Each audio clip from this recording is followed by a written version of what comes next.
Shalom. First and foremost, I want to give all praises, honor, and glory to Yahweh, Bahashem, Yahweh Shah, Bahashem, Kakradash, and double honors to the elders and apostles of Great Millstone who rule well, and peace, love, and salutations to the hopeful elect. This is your brother Dawah from the Men of Valor Camp here in Greenville, South Carolina, coming back with another video on sincerity and in truth. Lord willing, it can be edifying. It's going to be a video through the spirit of, just news update, war news update. All right, what's going on as far as, these nations. All right, as we know, the Lord mustereth the host of the battle. All right, the Lord is gathering, these nations to form alliances, mainly with Russia, all right, and its allies against America and its allies. But we know, according to prophecy, even America's allies is going to turn on them, turn on this place. But you got some stuff going on. We're going to go through it, go into it through the spirit. Not meant to be a long video. All right, we see the wars and rumors of wars. We see that World War III is coming quickly. All right, the alliances are being formed.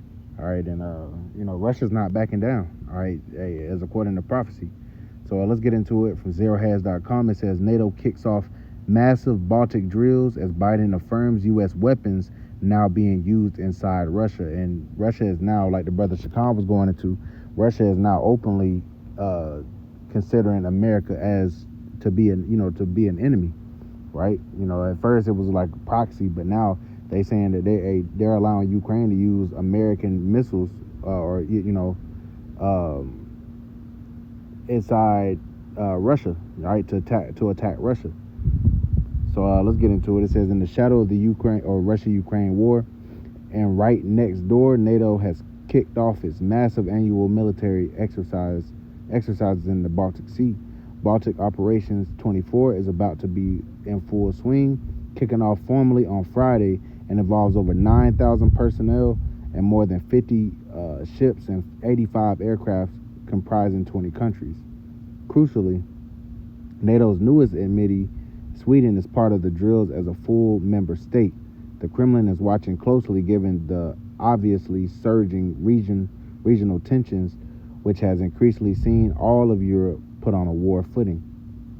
U.S. military magazine Strike states that it will feature amphibious, gunnery, anti-submarine, air defense, and mine clearance operations, according to a statement from U.S. Sixth Fleet and Naval Striking and Support Forces, NATO or Strike for NATO.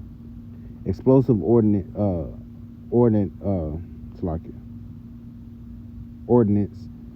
disposal, unmanned underwater and surface vehicle exercises, and medical response scenarios also are planned. So you got NATO doing some drills over in the Baltic area.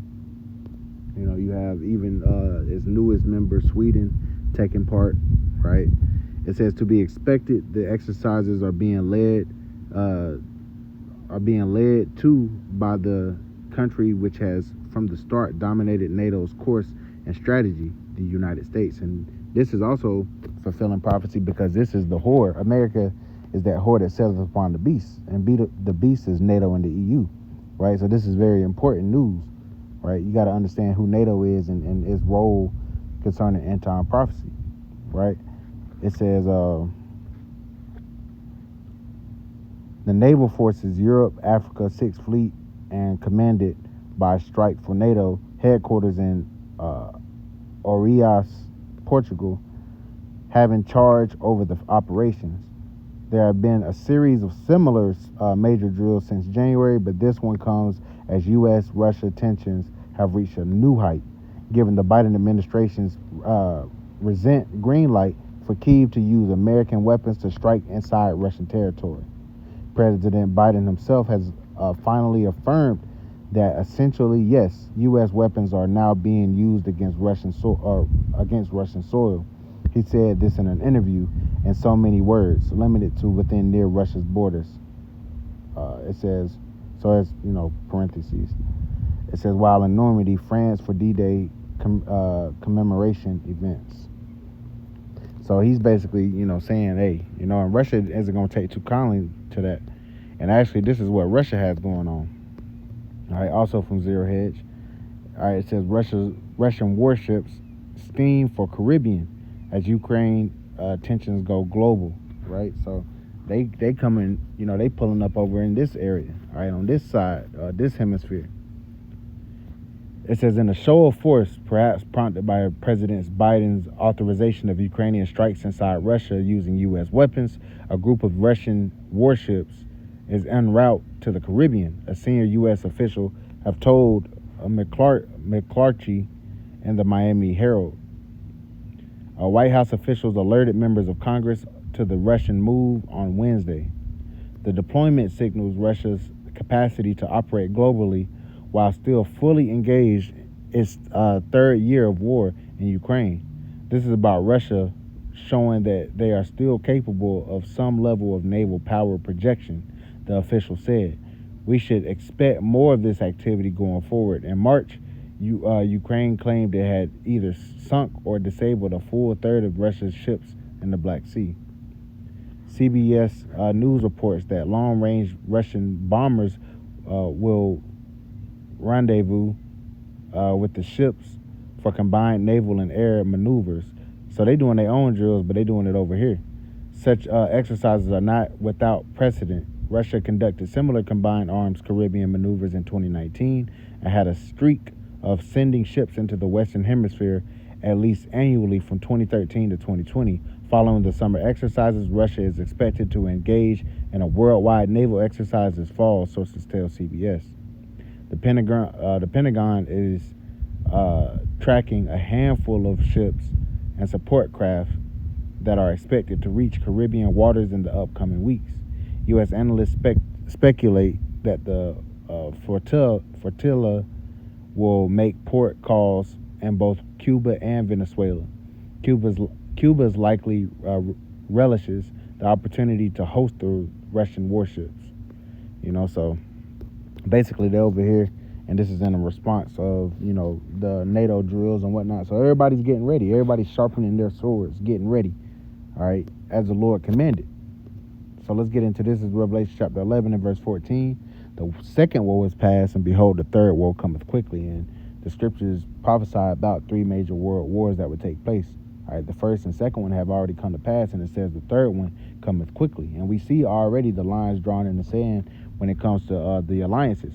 All right, it's going to be America and NATO and the EU versus Russia and pretty much BRICS, which BRICS is an economic alliance, but a lot of the economic alliances are also going to be military, just like, with China. All right, they're going to be military alliances, allies as well. Same thing with Iran. They're going to be a guard. And that's biblical prophecy. That's spoken about in Ezekiel the 38th chapter, as we always bring it up. All right, the Lord putting the jaws or the hooks into the jaws of Gog and Magog and, bringing them forward. And the Lord is going to use them to combat America. All right, they're going to take part in the destruction of America, Babylon the Great, as well as NATO's allies, because eventually something's going to happen and NATO is going to turn on America and shoot their arrows, meaning their ICBM thermonuclear missiles that they may have on America. Okay, this is the Lord's judgment. But right now the Lord, has these different proxy wars, wars and rumors of wars going on. All right, for us to watch for and know that we're in those times. So if the third woe cometh quickly, all right, we see.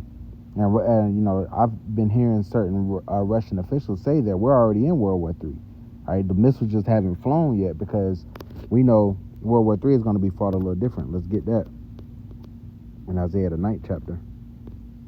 In verse 5, it says, for every battle of the warriors with confused noise and garments rolled in blood. But this shall be with burning and fuel of fire. So you have new technology. All right, the Lord created the smith that bloweth the coals. He created the waster to destroy, right? Roughly paraphrasing. So the Lord allowed Esau to create this technology and to share it. And now it's going to be used in this third world war, Salakia. And America, Babylon the Great, is going to be utterly taken off the face of the earth, man. All right, but Russia's going to play a part of it. All right, Israel is going to get obliterated. Iran is going to be an ally to Russia, as well as Ethiopia, Libya, as well as China, the rest of the BRICS nations, man. All right, so we see, because if you look at World War I and World War II, there were allies and there were, alliances that were created.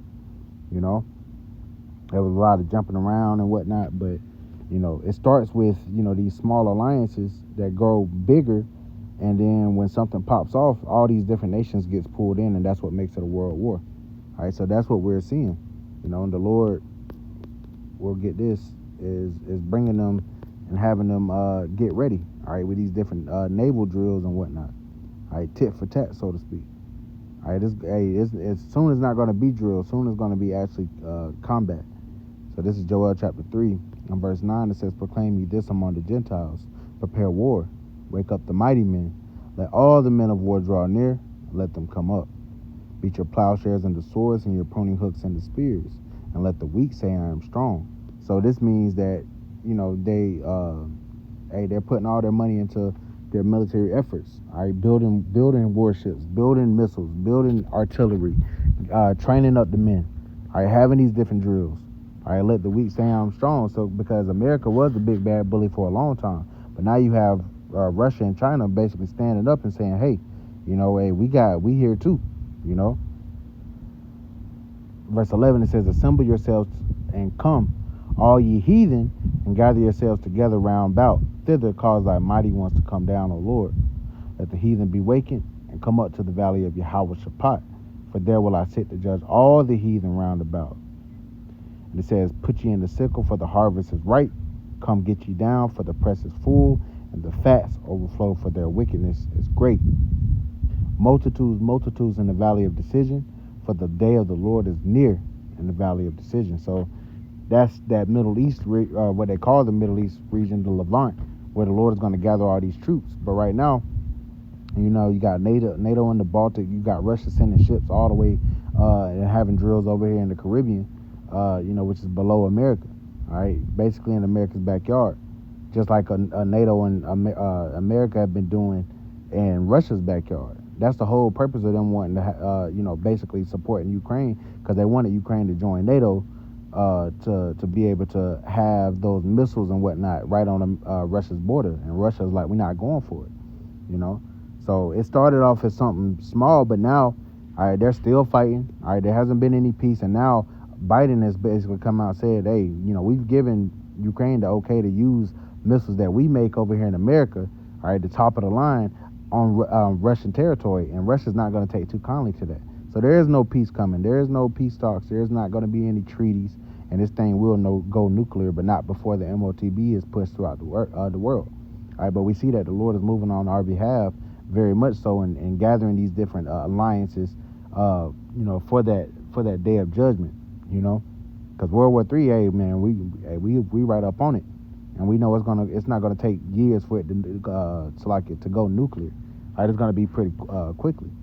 All right, so we're gonna continue to watch and see what happens with this. All right, right now they toying with each other. They're flexing their muscles, so to speak, but nobody's backing down. So Lord willing, this is edifying. I want to give all praises, honor, and glory to Yahweh Bahashem, Yahweh Shah Bahashem Makakadash, and double honors to the elders and apostles of Great Millstone who rule well, and peace, love, and salutations to the hopeful elect. Till next time, Shalom.